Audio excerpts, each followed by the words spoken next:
मेरा नाम साजिद अंसारी है और 7/11 ट्रेन ब्लास्ट केस में जो फ़ैसला दिया हाई कोर्ट ने वो हमारे एक्सपेक्टेशन के बिल्कुल एन मुताबिक था कि हम लोग ये जानते थे कि हम बेगुनाह हैं और एक वक्त आएगा कि जब कोर्ट हमारी बेगुनाहों को उसको मुहर लगाएगा इसके ऊपर। और आज का वो दिन है। ये फ़ैसला वही फ़ैसला है कि हमारी बेगुनाही से साबित हो गई। 19 साल जो गुज़रे हैं मतलब वो किसी एक बुक में या कुछ वर्ड्स के अंदर मतलब उसको बयान नहीं किया जा सकता। पर्सनल भी लॉस रहा है मेरा और मेरी फैमिली का भी बहुत नुकसान हुआ है इसमें। और लेकिन एक जो चीज़ सबसे अच्छी मैं इसको खुशनसीब मानता हूँ वो ये है कि इतने बुरे हालात आए, किसी ने भी मुझे अकेला नहीं छोड़ा। ये बहुत बड़ी चीज़ मैं अपने आप को खुशनसीब समझता हूँ। मेरी फैमिली, मेरे पड़ोसी और आसपास के जो लोग थे जानने वाले, उन्होंने भरपूर सपोर्ट दिया। कुछ लोग ऐसे भी रहे कि जो लोग पुलिस के डर से मुझसे दूर रहे। मुझे उनसे शिकायत नहीं है क्योंकि हमारा सिस्टम ही ऐसा है कि पुलिस जो है वो बेगुनाह लोगों को इतना परेशान करती है कि यहाँ तक कि मुझे अपने 19 साल गंवाने पड़े और कोई ये नहीं चाहता कि वो अपना एक दिन भी वेस्ट करे या टॉर्चर किया जाए उसको। तो मुझे उनसे भी कोई शिकायत नहीं। लेकिन ये एक बात मैं कहना चाहता हूँ कि जब भी पुलिस किसको अरेस्ट करती है तो उसको आप डायरेक्ट टेररिस्ट मत समझिए। वो भी बेगुनाह हो सकता है, वो भी एक आम इंसान हो सकता है और वो भी ऐसा हो सकता है कि जो पुलिस के जुल्म का शिकार हो रहा है। तो उसको आप पहले समझिए कि वाकई वो इन्वॉल्व है या नहीं और उसके बाद में कोई फ़ैसला कीजिए। 2006 में ये ब्लास्ट हुआ है। उस वक्त मैं मोबाइल रिपेयरिंग और कंप्यूटर हार्डवेयर इसका एक इंस्टीट्यूट था और एक शॉप भी थी जो मैं चलाता था। तो जब ये ब्लास्ट हुआ उस वक्त मैं खुद जोगेश्वरी में ही था और ब्लास्ट होने के बाद विक्टिम्स की मदद करने के लिए मैं और मेरी शॉप के जो ओनर थे हम लोग दोनों वहाँ पर गए और जो हो सकता था हमसे उस वक्त किया हमने। मुझे नहीं मालूम था कि ये करने के बावजूद भी जो है ना मुझे ये सब झेलना पड़ेगा और मुझे जो है ना वो इसी का आरोपी बना दिया जाएगा। तो और बात रही फंसाने की, मुझे ही क्यों फंसाया गया, तो ये देखिए किसी की कोई भी फंसाया जाएगा तो ये सवाल उससे हर एक से किया जाएगा। मैं उनको मिल गया तो मुझे बना दिया, मैं नहीं मिलता कोई और मिलता उसको बना दिया जाता, वो नहीं मिलता कोई और। तो ये एक सिलसिला है, मतलब जिसका नंबर लग जाए। अब मेरी बदकिस्मती है कि मेरा नंबर लग गया इसके अंदर, तो मुझे ही क्यों डाला। एक्चुअली ये पूछना चाहिए पुलिस को। पुलिस ये बताइए कि उनको क्या फ़ायदा हुआ मुझे डाल के। देखिए पुलिस ने हमको फंसाया और झूठे एविडेंस गढ़े, झूठे गवाहों को खड़ा किया और झूठे पंच विटनेसेस को उठा के लेकर आए और अपनी झूठी स्टोरी को प्रूव करने के लिए मार तोड़कर हमसे कन्फेशन लिए। और इतना टॉर्चर हमको किया गया, 87 डेज़ की कस्टडी रही हमारी। उसमें हमको इतना टॉर्चर किया गया कि जो कुछ हमसे कहा जाता वो हम करने के लिए तैयार हो जाते। हमको ये भी धमकी दी गई कि अगर तुमने हमारी बात नहीं मानी तो तुम्हारे घर वालों को भी डाल देंगे और उनके साथ भी ये करें। एक आदमी अपने लिए बर्दाश्त कर सकता है लेकिन अपने घर वालों को इन्वॉल्व होना किसी चीज़ के अंदर वो बर्दाश्त नहीं कर पाता। और वो ऐसी स्टेज होती है कि आदमी एकदम सरेंडर हो जाता है। वही हमारे साथ हुआ। जहाँ उन्होंने कहा हमने वहाँ साइन किए, जो वो करने को कहा वो हम करने के लिए तैयार हो गए। हमारी इतनी कैपेसिटी नहीं थी कि हम जो है वो नॉन स्टॉप जो टॉर्चर बर्दाश्त करते हैं। तो ये उन्होंने पूरा गढ़ा और ये चीज़ लेकर आई कोर्ट के अंदर। कोर्ट ने जो है वो एक तरफ का रुख देखा, मतलब डिफेंस को बिल्कुल नहीं देखा, सिर्फ इसको देखा।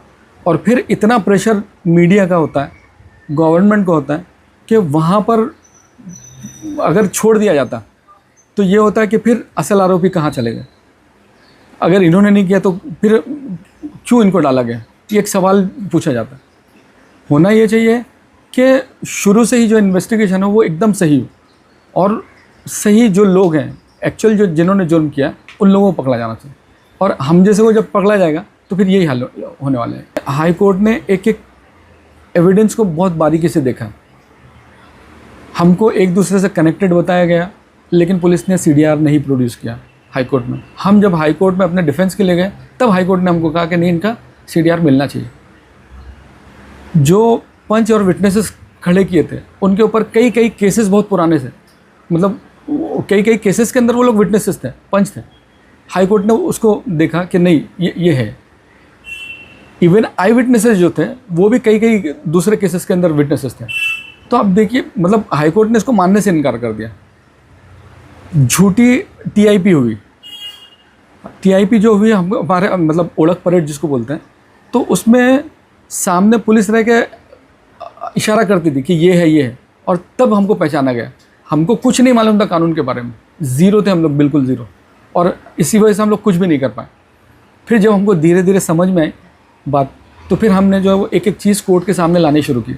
आरटीआई से अपना हमने हक पहचाना, और आरटीआई से बहुत सारे डॉक्यूमेंट्स भी हमने निकाले और अपने डिफेंस के लिए जमा किए। लेकिन ये सारी चीज़ें जो है ना वो हाई कोर्ट ने अप्रिशिएट की, लोअर कोर्ट ने या ट्रायल कोर्ट ने इसको नहीं की। तो हाई कोर्ट ने एक एक चीज़ बारीकी से देखी, इसलिए जो है पूरा जो है ना एक सही फैसला दिया कि ये चीज़ें नहीं मानी जानी चाहिए। मैं अपने तमाम वकीलों का, ख़ास तौर पर युग मोहित चौधरी साहब, अब्दुल वहाब खान साहब, शरीफ शेख साहब, अंसार तंबोली हैं, और इनके अलावा इनकी जितनी भी साथ में टीम है, इन सबका तहे दिल से शुक्रगुजार हूँ। इन्होंने वाकई हमारी बेगुनाही साबित करने के लिए कोई कसर नहीं छोड़ी, अपने रातों की नींद भी कुर्बान की हमारे लिए। मतलब इसका बदला है तो ऐसा नहीं है कि हम किसी मटेरियल फॉर्म के अंदर हमको दे सकते हैं, और मेरे पास वर्ड्स भी नहीं है उसको एक्सप्रेस करने के लिए कि किस तरह से हम शुक्रिया अदा करें उनका। मैं, मेरे दोनों भाई, अपनी तीनों हम अपनी फैमिली के साथ थे। उस वक्त मेरी बेटी भी नहीं थी। आज मेरी एक बेटी है, 18 साल की बेटी। इसी तरह से मेरे भतीजे भांजे हैं बहुत सारे जो नहीं थे, आज माशाल्लाह मतलब हैं वो लोग। तो फैमिली एक्सपांड हो चुकी है हमारी, लेकिन खुशहाल फैमिली है, मतलब एक दूसरे को सपोर्ट करने वाली। ये मेरी बेटी तो थी नहीं मेरी अरेस्टिंग के वक्त। अरेस्टिंग के 3 महीने बाद वो पैदा हुई, और वो पूरी तरह से बाप के प्यार से, उसके गाइडेंस से पूरी तरह से महरूम रही। तो वो जो उसके ऊपर गुजरा है वो तो खुद वो जानती है, मैं सिर्फ थोड़ा सा देख सकता हूँ, महसूस कर सकता हूँ उसको। लेकिन अब जो मुझे मौका मिला है कि अपनी बेटी को प्यार देने का और उसकी गाइडेंस करने का और उसको वो सब कुछ देने का जो एक बाप को देना चाहिए, तो मैं कोशिश करूँगा कि उसको वो सब कुछ दे सकूँ और एक अच्छा बाप बनूँ। सुप्रीम कोर्ट में देखिए, होना ये चाहिए कि गवर्नमेंट को ये देखना चाहिए कि वाकई हम लोग इन्वॉल्व हैं या नहीं। सिर्फ इसलिए कि इन्वेस्टिगेशन एजेंसी झूठे तौर पर हमको डाल दिया केस में, और उस झूठ को सच साबित करना है किसी भी तरह से और सुप्रीम कोर्ट जाना है, इसके लिए अपील करना ये सही नहीं है। हाँ, अगर कुछ ऐसा होता कि टेक्निकल ग्राउंड है और टेक्निकल ग्राउंड की वजह से कहीं छूट गए हैं कुछ लोग, और जो लोग वाकईतन इन्वॉल्व थे, उनके लिए अगर जाते तो बात समझ में आती। लेकिन हमारे जैसे लोग और जिनका कोई इन्वॉल्वमेंट नहीं, खुद सेंट्रल गवर्नमेंट जो है इस बात को जानती है कि इसमें हम लोगों का कोई इन्वॉल्वमेंट नहीं है, और अपने जो डोजियर जो अलग अलग पड़ोसी मुल्कों को जो दिए, उसके अंदर ये बात एकदम खुलकर सामने आ चुकी। तो अपनी गलती को एक्सेप्ट करना चाहिए और उसको दुरुस्त करने की कोशिश करनी चाहिए, मेरा ये मानना है। फिर भी अगर गवर्नमेंट जाती है तो हमारे वकील उसके लिए भी तैयार हैं, और हम दुआ करेंगे अल्लाह ताला से कि वहाँ भी हमें कामयाबी मिले। ये इसके ऊपर बहुत अच्छी डिस्कशन भी होना चाहिए। गवर्नमेंट को अलग पॉलिसी बनानी चाहिए कि अगर झूठे लोगों को फंसाया जाता है, गलत लोगों को, तो एक तो ये कि उसको कैसे हम सही करेंगे, और जो विक्टिम्स हैं उनको जो इंसाफ नहीं मिल रहा है, हम उनको किस तरह से इंसाफ सही तौर पे दिला सकते हैं, उसकी कोशिश करनी चाहिए। ये हो सकता है कि इंसाफ दिलाने में वक्त लगे, लेकिन उसकी वजह से झूठे लोगों को गलत तौर पे फंसा लेना, गलत लोगों को, और झूठे तौर पर फंसा कर अपना जो है वक्त निकाल देना, ये सही नहीं है तरीका। इसके ऊपर कुछ होना चाहिए।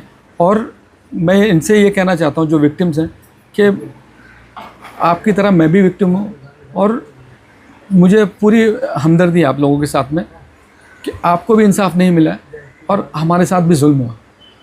अगर आप चाहते हैं कि आपको इंसाफ मिले तो आप सही लोगों की अरेस्टिंग और सही लोगों को सज़ा दिलवाने की कोशिश कीजिए। आप अगर ये चाहेंगे कि जिन लोगों को पुलिस ने फंसा दिया है उन्हीं को सज़ा मिले, तो ये आपको भी इंसाफ नहीं मिलेगा और ये हमारे लिए भी जुल्म का एक वो होगा। तो मेरी आपसे बहुत विनम्र विनती है सब लोगों से कि आप जो है वो उसको एक अच्छे उसमें देखें, और देखें, जजमेंट पढ़ें आप, और देखें कि क्या वाकई हम बेगुनाह है या हमने कोई कसूर किया। अगर कसूर किया है तो सज़ा मिलनी चाहिए, लेकिन अगर हम बेगुनाह हैं तो हमको सज़ा नहीं मिलनी चाहिए, बल्कि कसूर वालों को मिलनी चाहिए, उसकी कोशिश करनी चाहिए।